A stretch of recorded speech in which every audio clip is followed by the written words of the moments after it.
এই camera setup দিয়ে ভাইয়া কিন্তু প্রফেশনাল কাজ করবেন, এর আগেও কাজ করেছে, তবে আজকের সেটআপটি একটু ভিন্ন সেটআপ। তো চলুন শুরু করি আজকের এই ভিডিও। সবাইকে আসসালামু আলাইকুম, কেমন আছেন সবাই? আশা করছি সবাই অনেক বেশি ভালো আছেন। আলহামদুলিল্লাহ আমরা অনেক ভালো আছি। ভাইয়া কিন্তু এই সেটআপটি নিচ্ছে প্রফেশনাল কাজের জন্য। আমি এক এক করে দেখাবো, ক্যামেরা লেন্স দেখাবো, ক্যামেরার সাথে অ্যাক্সেসরিজ কী কী নিয়েছে সব কিছু দেখাবো, এবং তার পাশাপাশি আজকের আপডেট প্রাইস আপনাদেরকে জানাই দিব। যাই হোক, আমি ক্যামেরাটা নিয়ে কথা বলি। প্রথমেই A7 IV দেখতে পাচ্ছেন ভাইয়ার হাতে। A7 IV হচ্ছে ফটোগ্রাফি এবং ভিডিওগ্রাফির জন্য অত্যন্ত ভালো একটি ক্যামেরা এবং অত্যন্ত জনপ্রিয় একটি ক্যামেরা।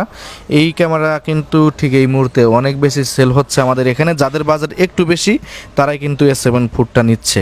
আচ্ছা, A7 IVের সাথে কি কি থাকছে একটু বলে দিই আপনাদেরকে, তাহলে সুবিধা হবে।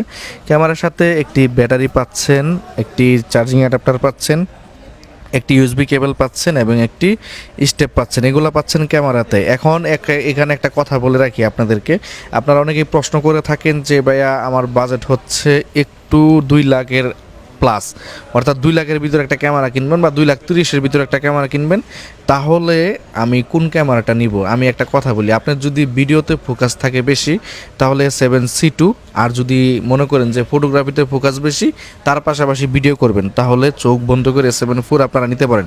যাই হোক, ক্যামেরার সাথে 2টি লেন্স নিচ্ছে, যেটি দেখতে পাচ্ছেন, এবং অন্যটি হচ্ছে 85 1.8 সনির FE যে লেন্সটি, সেটা কিন্তু এখান থেকে নিচ্ছে আমাদের কাছ থেকে। আমি প্রাইসগুলো বলে দেবো আপনাদের সবাইকে।